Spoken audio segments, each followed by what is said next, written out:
Bonjour tout le monde, ici Roch Saint-Jacques, courtier immobilier Remax, équipe Roch Saint-Jacques. Bienvenue à un autre podcast de l'immobilier. Aujourd'hui, on va regarder la copropriété, encore une autre fois, mais je vais regarder d'autres volets qu'on n'a pas vraiment survolés ensemble. On va regarder, le plan de gestion du fonds de prévoyance, c'est quoi, puis pourquoi il devrait être là.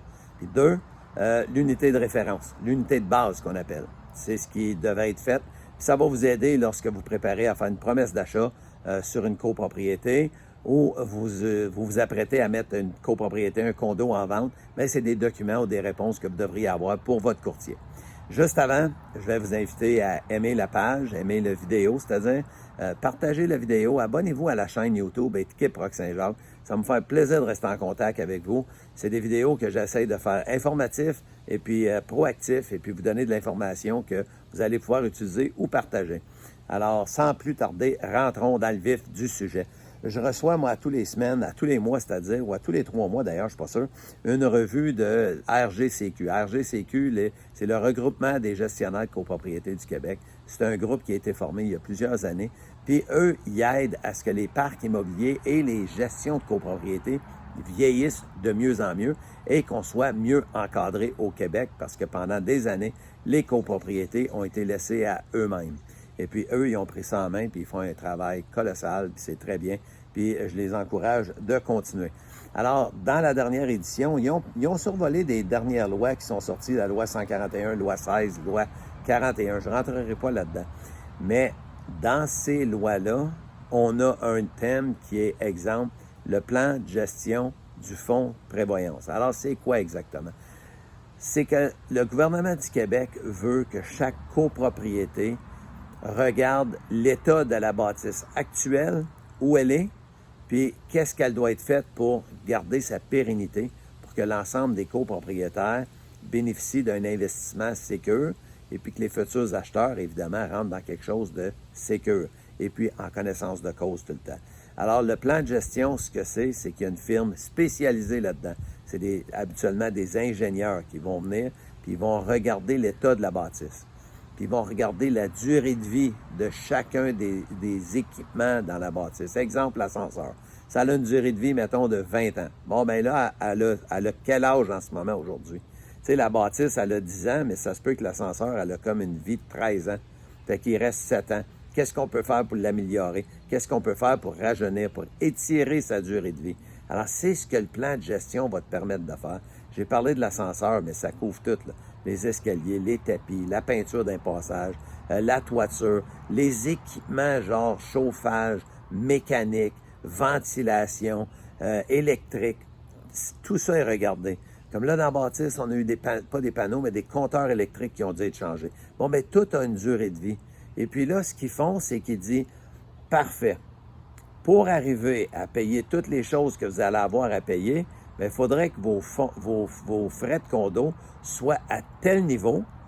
Donc, il faudrait qu'ils soient augmentés de tel niveau pour que vous puissiez mettre 12 ou 14 dans votre fonds de prévoyance pour les 3 prochaines années. Mais le plan est fait sur 20 ans. C'est beaucoup plus long que 3 ans. Je vous parle de 3 ans parce qu'on fait des budgets triennales qu'on appelle lorsqu'on prépare les AGA. Alors, on fait les budgets sur 3 ans, mais le plan de gestion est fait sur plus longtemps. Donc, ce que ça veut dire dans la vraie vie, on se prépare à acheter un condo, que ce soit un petit condo, petite bâtisse, grosse bâtisse, il faut que ça soit fait. Il faut que ça soit fait pour une telle date. Mettons que c'est juin 2022, mais ça donne encore le temps. Mais ça veut dire que c'est pas fait aujourd'hui. Alors, comme acheteur, tu dis, ça va être à faire. Fait, est-ce que j'offre le même prix que le voisin, lui, c'est déjà fait? Puis les frais de condo sont déjà ajustés, ou j'en tiens pas compte, puis je suis correct avec ça. L'important, c'est que vous soyez en connaissance de cause, que ça doit être fait. Puis c'est important que ça soit fait. Ça protège votre investissement. C'est juste intelligent que ça soit fait. Alors, bravo pour le ministre qui a mis ça en place, et puis ça va aider les copropriétés sur toute la ligne. Alors ça, c'est le premier point. Deuxième point, l'unité de référence, l'unité de base. Qu'est-ce que ça veut dire, ça? Bien, ça veut dire quand l'entrepreneur a construit la bâtisse, il y avait des éléments standards au niveau de la finition. Ça veut dire les armoires en mélamine.